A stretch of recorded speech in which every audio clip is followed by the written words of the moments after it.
Baik, assalamualaikum warahmatullahi wabarakatuh. Saya Muhammad Afifuddin dengan NIM 243830 51073. Nah, di sini saya akan menjelaskan terkait pengertian SIPOT. Apa itu SIPOT? SIPOT adalah alat analisis proses kerja yang digunakan untuk melihat gambaran umum suatu proses bisnis atau produksi dari awal sampai akhir.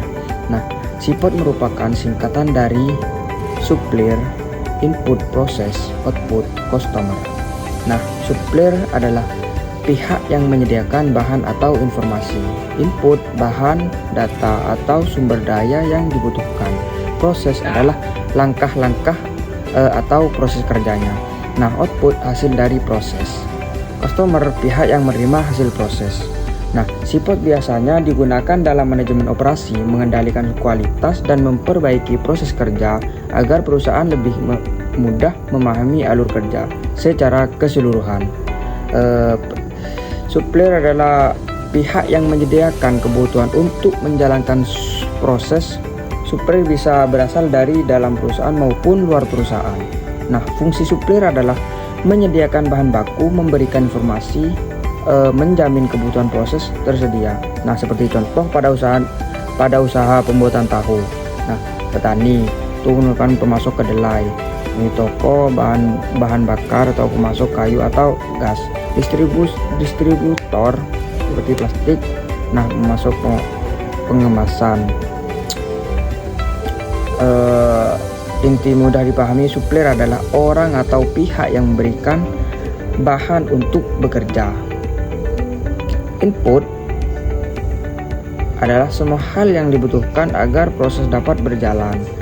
Bentuk input adalah bahan baku, tenaga kerja, mesin, informasi, uang, dan waktu. Nah, contoh pada produksi tahu, kedelai membutuhkan kedelai, air, mesin, tenaga kerja, dan plastik pengawasan. Yang ketiga, proses. Proses adalah langkah-langkah kegiatan yang digunakan untuk mengubah input menjadi output. Nah, fungsi proses adalah mengolah bahan, mengubah input menjadi produk atau jasa, menentukan kualitas hasil akhir. Nah, seperti contoh pembuatan tahu yang tadi saya jelaskan. Yang pertama, merendam kedelai, menggiling kedelai, memasak sari kedelai, menyaring, menyetak tahu, dan mengemas produk. Nah, yang keempat, output atau pengeluaran. Output adalah hasil yang diperoleh setelah proses selesai. Bentuk output adalah produk, jasa, informasi, laporan. Yang kelima, customer adalah pelanggan. Customer adalah pihak yang menerima atau menggunakan output. Jenis customer adalah customer internal, bagian lain dari perusahaan. Customer eksternal, pembeli atau konsumen dari luar. Nah, seperti contoh pedagang pasar, konsumen rumah tangga, dan restoran. Nah, tujuan SIPOT kali ini, SIPOT digunakan untuk memahami alur proses kerja, mengetahui hubungan antar bagian, mengidentifikasi masalah proses, mempermudah perbaikan sistem kerja, meningkatkan kualitas produk atau jasa, mengurangi kesalahan kerja. Nah, manfaat dari SIPOT. Yang pertama, proses kerja lebih jelas. Semua langkah dapat dilihat dari awal hingga akhir. Nah, yang kedua, mudah menemukan masalah.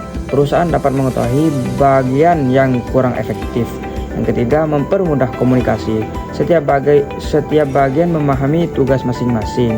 Nah, yang keempat, membantu meningkatkan kualitas karena proses dianalisis secara menyeluruh. Yang kelima, mempermudah evaluasi kerja. Perusahaan dapat mengukur apakah proses sudah berjalan baik atau belum.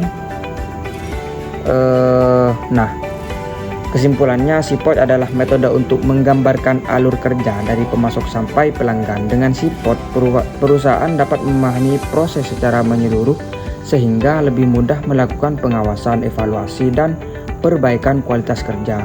Mungkin begitu saja penjelasan dari saya. Kurang lebihnya mohon maaf. Assalamualaikum warahmatullahi wabarakatuh.